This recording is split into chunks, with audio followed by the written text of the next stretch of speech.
계좌를 빌려준다든지 그것도 돈을 빌려준다든지 그러니까 범행을 용이하게 만들어주는 거죠. 동영상을 거의 전 국민이 다 봤어요. 네. 그럼에도 불구하고 이제 불기소를 해요. 근데 도이치모터스 사건은 왜 불기소를 못하고 있을까요, 검찰에서? 명품백도 불기소하는데 이걸 왜 불기소를 진작에 못하고 지금도 못하고 있겠어요. 아무도 여기에 도장 찍고 싶지를 않은 거예요. 그다음에 뭐 12시에 8만주 때려주삼 본인이 한 거잖아요. 웃기잖아요. 영부인인데 때려주삼이 뭐야. 영부인 전이 전이구나. 영부인이 될 줄 모르고 범인적인 우리들의 용어를 다 쓰셔가지고 때려주삼, 쪽빨아주삼 뭐 이런 건데 장삼이사들이 하는 얘기죠. 있었으니까. 요 주가 조작도 관심이 많으시잖아요. 이 사건. 그럼요. 예, 오늘 이제 항소심 혹시 어떻게 나올 거로 예상이 있습니까? 아니면 이건 뭐 도저히 알 수가 없는 건가요? 그러니까 뭐 법률적으로 복잡한 말씀을 여기서 다 드리기는 어렵고 제가 보기엔 적어도 방조 혐의 부분에 대해서는 유죄 선고 가능성이 높다고 봅니다. 그러니까 그게 그 1심 판결문에서도 손모 씨가 주가 조작을 저 사람들이 하고 있다는 것은 알았던 것으로 보인다. 그런데 이 시세 조정을 하려면 왜 주문을 서로 내고 사고 팔고 해야 되잖아요. 그러한 행위에 분담은 없었던 것으로 보인다. 그러니까 주식 거래는 이제 손모 씨 혼자 따로 했다는 거죠. 그래서 공동 정범은 안 된다. 그러면서 이제 무죄를 썼거든요. 그러니까 공범의 형태가 몇 가지 종류가 있습니다. 공동 정범은 그야말로 같이 모의를 하고 역할 분담을 해서 범행을 같이 하는 거죠.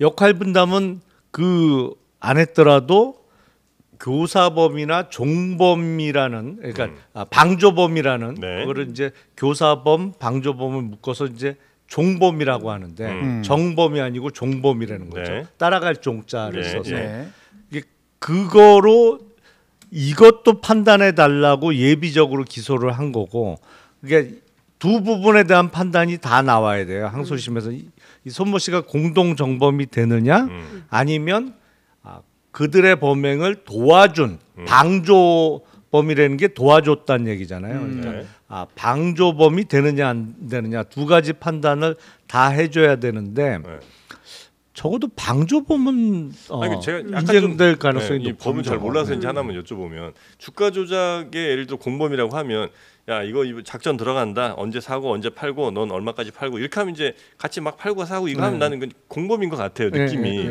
근데 방조범이라는 게 뭔가 이 주가 조작 막 오르고 가는 걸 보면서 그냥 신고 안 하고 잘 되고 있네 이러고 그냥 구경한 방조범인가? 아니 그건 이제 계좌를 빌려준다든지 그것도 돈을 빌려준다든지 그러니까 범행을 용이하게 만들어주는 거죠. 범행을 하는 것을 용이하게 해주는데 그 범행 현장에 가담은 안 했어요. 그러면 이제 방조범이 되는 거죠. 유난히 역할을 해준 셈이군요. 계좌 빌려준 게 그러면 그 방조범이 될 수 있다면 김건희 여사가 했다는 게 결국 계좌 빌려줬다는 거 아니에요? 그렇죠. 아니 근데 뭐 직접 주문 넣은 부분도 있죠. 사실은. 일단 하여튼 그러니까 김건희 여사가 인정한 부분까지 보자면 적어도 계좌 빌려준 것까지는 다 인정한 거잖아요. 그렇죠. 근데 그 계좌 빌려준 것도 역시 주가 조작의 방조범이 될 수 있단 말씀. 그러니까 거기서는 고의가 인정돼야죠. 그러니까 저 사람들이 주가 조작을 할 거를 알고 내 계좌를 쓰세요라고 빌려줬으면 방조범이 되는 거고 주가 조작에 이용될 줄 전혀 몰랐다. 그러면 이제 라고 하면은 방조범도 인정되기는 어렵겠습니다. 그래서 손모 씨는 1심 판결문에 주가 조작이 범해진다는 것은 알았던 것으로 보인다. 다만 이제 행위 분담은 없었다. 이런 취지이기 때문에 그러면 방조범은 되는 거 아니냐. 알고 했으니까 돈 빌려주고 뭐 했으면. 그래서 방조범으로 예비적 공소장 변경이 이루어진 거고 이제 김건희 여사는 계속 나는 주가 조작이 이루어질지 전혀 몰랐다는 것은 이제 자기 주장인 것이고 다른 증거나 이미 드러난 사실을 갖고 고의가 있었던 것으로 보이냐 없었던 것으로 보이냐는 따로 판단을 해야 되는 그렇겠죠, 거죠. 그렇겠죠. 예를 들어 그냥 난 모르고 빌려줬는데 갑자기 한 5억 빌려줬는데 10억이 돼서 돌아와. 이건 알았다고 봐야 되는 거잖아요. 그렇게 단순하지는 않습니다만 하여튼 그래서 이거는 본인이 직접 주문을 넣기도 하고 그렇죠. 한 게 있기 때문에 주가 조작이라는 게 기본적으로 네. 주가 조작할 때 그 회사의 지배주주의 네. 반대가 있으면 하기 어렵거든요. 절대 주가가 끌어올리거나 그렇죠, 끌어내릴 그렇죠, 수가 그렇죠. 없어요. 예, 그렇잖아요. 예, 예. 가장 많은 예. 주식을 갖고 있는. 근데 이거는 그 지배주주가 주범이잖아요. 예. 권 회장이. 네네네. 그러니까 그리고 김건희 여사는 또 권 회장하고 오래전부터 친분이 있었고 거기 임원이었잖아요. 뭐 그렇기도 하고 그러니까 뭐 다른 사실관계와 증거를 갖고 본인의 부인에도 불구하고 알았느냐 몰랐느냐는 따로 판단해야 되는 거죠. 근데 일단은 네. 수사가 좀 부실하지 않습니까? 수사가 부실하다. 예, 왜냐하면 김건희 여사가 이 사건과 관련해서 다른 피의자들과 동등하게 계속 검찰청 불려다니면서 조사받은 사실을 우리가 확인한 바 있나요? 그러니까 지난번에 이른바 이제 속칭 그 황제 조사라는 형태로 네네. 휴대폰 검사들이 다 경호처에 맡기고 네네. 들어가서 이게 정말 조사를 받은 거냐 대접을 받은 거냐 알 수가 없다 이런 비판에 쌓인 형태로 그때 이제 조사를 좀 했다는 것이고 네. 구체적으로 어떤 내용이 어떻게 조사됐는지를 모르는 게 있고 그리고 두 번째는 어쨌든 그 손모 씨는 100억 정도 투자를 해가지고 4억 5천인가 손해를 봤다는 건데 김건희 여사는 뭐 아니라고 주장을 했지만 일전 한 푼 뭐 이익 본 거 없다고 네. 주장을 했지만 실제로는 23억 원의 이익을 본 게 법원 재판 과정에서 드러났고 그다음에 뭐 12시에 8만 주 때려주삼 본인이 한 거잖아요. 그렇게 적었습니까? 명확하게 기억하시네요. 아니 그런 말 아니 너무 웃기잖아요. 영부인인데 때려주삼이 뭐야. 영부인 전이니까. 친근하잖아요. 전이구나. 네, 영부인이 될 줄 모르고 범인적인 풍모네요. 12시에 우리들의 용어를 다 쓰셔가지고 때려주삼, 쪽빨아주삼 뭐 이런 건데 장사미사들이 하는 얘기죠. 하여튼 뭐 그런 걸 보면은 이분이 뭔가 관여한 게 있어 보인다. 그러면 검찰이 무슨 일이 있었는지를 좀 확인을 세게 했어야 되는데 그런 게 없었고 앞서 의원님 잘 설명해 주신 대로 최소한 그렇다면 뭐 주범 종범, 공동 정범은 아니다 할지라도 방조범 정도로는 처벌해야 충분히. 되는 거 아니냐 이런 얘기가 나오는데 네. 저 오늘 재밌는 얘기 들었는데 네. 김건희 여사가 마포대교 등장했잖아요. 네. 근데 거기서 길을 건너면 서부지원이고 김 여사가 가르치고 있는 화살표 방면으로 가면 서울중앙지법이다. 그래서 법원에 주는 사인 아니냐. 어떤 메시지가 있는 거 이런 아니냐? 해석을 박지훈 변호사가 그래요? 하더라. 시간이 많은가 봐요, 박진 변호사가. 아주 상상력이 막 크게 다른데. 한강 너머의 진실을 보고 있어요. 예. 거기 이제 사진을 이제 쭉 멋있게 찍었는데 18컷이나 찍었습니다. 마포대교 건너 위로 올라가면 공덕동 좀 지나서 거기 서부지법이 서부지법이 있고 네. 그렇죠. 그다음에 손으로 가리킨 부 쪽은 중앙지법. 중앙지법이고 마포대교에 그러니까 강북이 요쪽이라 그러면 요쪽 편에서 찍힌 사진이었고 그랬나 봅니다. 그런가 봅니다. 네. 자, 그래서 이제 이 판결이 언제쯤 나오는 거예요? 오늘 오늘 오후에 나오겠죠. 오늘 오후에. 네. 예. 그 만약에 이게 유죄로 나오면 용산에서도 상당히 부담을 좀 가질까 아니면 야 이건 이거고 뭐 우리는 전혀 다르지 이렇게 생각하는 거예요. 아니 일단은 그렇게 나오겠죠. 이건 사안이 달라 뭐 이렇게 하겠습니다만 네. 누가 봐도 비슷하고 그리고 차이가 있다면 이제 제가 알기로는 손모 씨는 100억을 대출받아서 그중에 한 30억 갖고 도이치모터스 주식을 샀던 건데 거기는 도이치모터스 주식 샀다가 손해 보고 여기는 이익 봤다는 차이 외에는 뭔 별반 차이가 없어 보이는데 그러니까 왜 이렇게 다르냐 네. 뭐 그런 비판이 더 높아지겠죠. 근데 네. 단적으로 이렇게 보시면 돼요. 네. 도이치모터스 주가 조작 사건 있잖아요. 이게 벌써 오래된 사건인데 지금 검찰에서 기소도 안 하고 불기소도 안 했습니다. 그렇죠.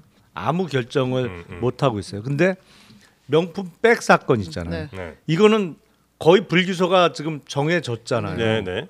이거는 이제 도이치모터스보다 한참 후에 알려진 사건인데 동영상을 거의 전 국민이 다 봤어요. 네. 그럼에도 불구하고 이제 불기소를 해요. 네. 근데 도이치모터스 사건은 왜 불기소를 못 하고 있을까요, 검찰에서? 이 사건 불기소가 훨씬 어렵기 때문에 못 하고 있는 거예요. 명품백 불기소보다 이 사건 불기소가 훨씬 어려운 거예요. 법리적으로 보나 나중에 아무리 봐도 이거 불기소했다가는 분명히 뭐 문제가 뒤탈이 생길 거라고 생각합니다. 아, 그래요. 그러니까 그렇게 딱 보시면 돼요. 명품백도 불기소하는데 이걸 왜 불기소를 진작에 못 하고 지금도 못 하고 있겠어요. 아무도 여기에 도장 찍고 싶지를 않은 아는 거예요. 거군요. 네네. 아. 이 도이치 사건에 대해서 우리 대통령께서는 좀 명확한 입장이 좀 있으신 거죠? 그 부분에 대해서는 네. 오늘 결과를 보고 굉장히 착잡해 보이시네요. 오늘 메뉴를 보고 아, 뭘 점심 드시는 것 같은데 쩝쩝이신 것 같은데 쩝쩝. 첩이 아니라 쩝쩝.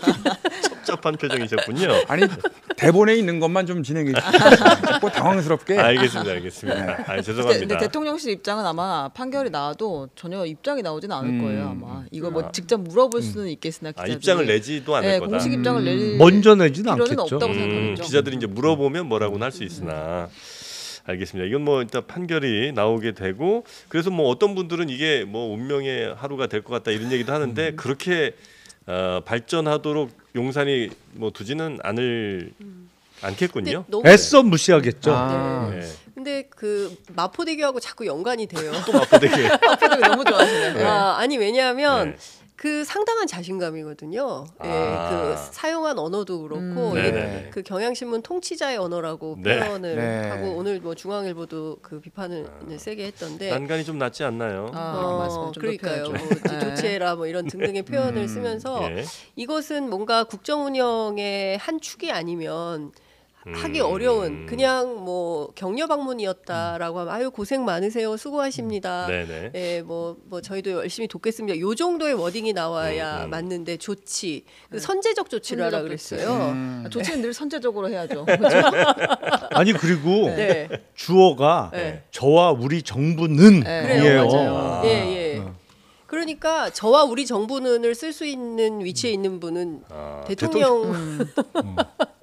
그러니까 이게 정말 그 우리 어떤 자신감인가. 당장 내일 재판이 있으면 아니 이런 거예요. 하다못해 영등포 경찰서에 그 조사 일정이 잡혀도 전날은 잠이 안 옵니다. 네, 그렇죠. 밥이 안 넘어가요. 네. 내일 무슨 일이 있을까봐. 그런데 내일 재판 결과가 있는데 본인과 관계없는 거라면 모르겠지만 경우에 따라서는 본인에게 상당한 영향을 미칠 법한 재판이 예정돼 있는데 나와서 쫙 일종의 뭐 뭐라고 해야 됩니까?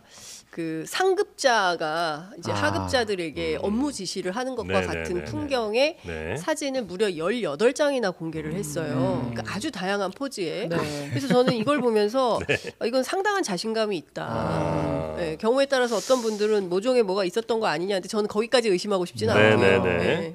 하여튼 뭐 용산은 혹은 뭐 김건희 여사는 굉장히 그 자신감 있는 행보를 계속 지금 보여주고 있는 것 같다. 아마 오늘 재판에 대해서도 상당한 자신감 있지 않고서야 그럴 수가 있겠느냐 이런 생각을 라는 의심을 네. 개인적으로 조금 하고 계신다는 네, 거죠. 조금 하고 있습니다. 네.